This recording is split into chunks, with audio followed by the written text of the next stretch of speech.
Sometimes when you interview a woman who just got gang raped, who saw her daughter being raped in front of her, you are angry.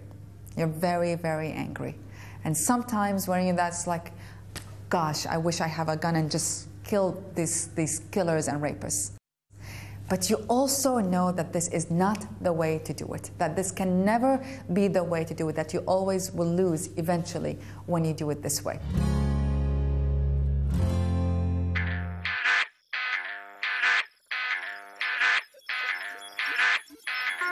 It was a tough time in Iraq. Our embassy was attacked when I just left, but just when I left, also the UN was bombed, and I felt the bomb blast. I was a kilometer away, and then you hear the story that people got killed, and how you deal with that gives you empathy for people in the region, how they dealt with their losses.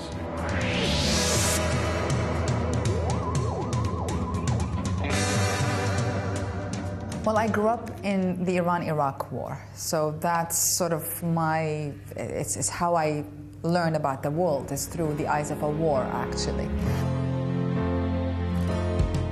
My name is Zeinab Salbi.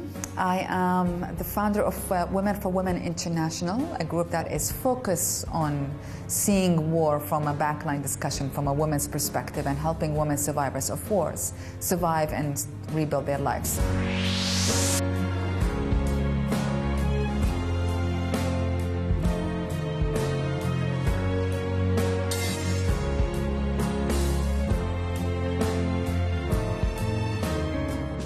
There's no conflict anymore that will not affect us eventually. My name is Jaime de Bourbon-Parma. I work in the Ministry of Foreign Affairs in the Netherlands, and I focus on conflict management issues.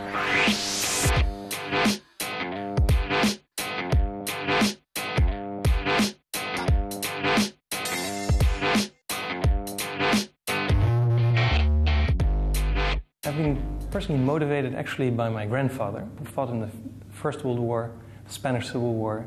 In the Second World War, he was in the French Resistance, survived, and then was captured and was put into a concentration camp, Natzweiler and Dachau, survived. And as a little boy, he made a huge impact on me. And I could look in his eyes, made me realize that peace is not something to take for granted. Through Women for Women International, I ask everyone to be part of the solutions of creating peace and stabilities in conflict areas. And doing that, I ask everyone to sponsor one woman, survivor of war, by sending her $27 a month, along with a letter to start communication link between the two women. That $27 a month gets her into an educational program, vocational skills program, business skills, and at the end of the year, we help her get a job and get a sustainable income where she can make sure that she's sending all her kids to school, eating 3 meals, having a decent home.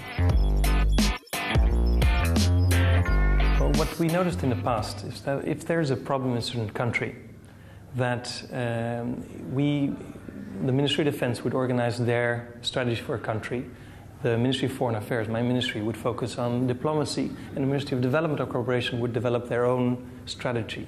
And that's absurd. In countries that are very unstable, in fragile states, it makes much more sense to integrate all your tools you have to help that country effectively, to really focus on development, diplomacy and defense in an integrated way.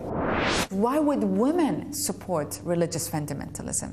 They're providing schooling, they're providing food, they're providing money to address the poorest of the poor's tangible needs. Because actually no one is competing with them in terms of the amount of money that they are distributing to the street level. And if we really want to talk about building solid and stable societies, we've got to address the street level.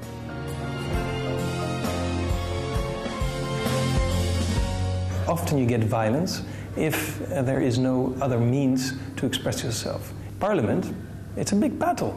All the parties are fighting with each other, but they're fighting with words and not with arms. And that's the final objective, to find a solution where we can fight with words with each other without using arms.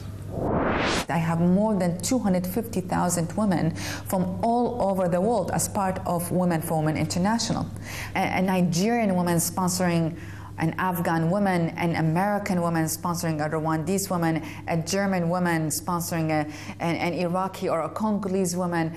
That is the positive aspect of globalization, in which everyone is becoming part of this public diplomacy and every individual is becoming part of economic development.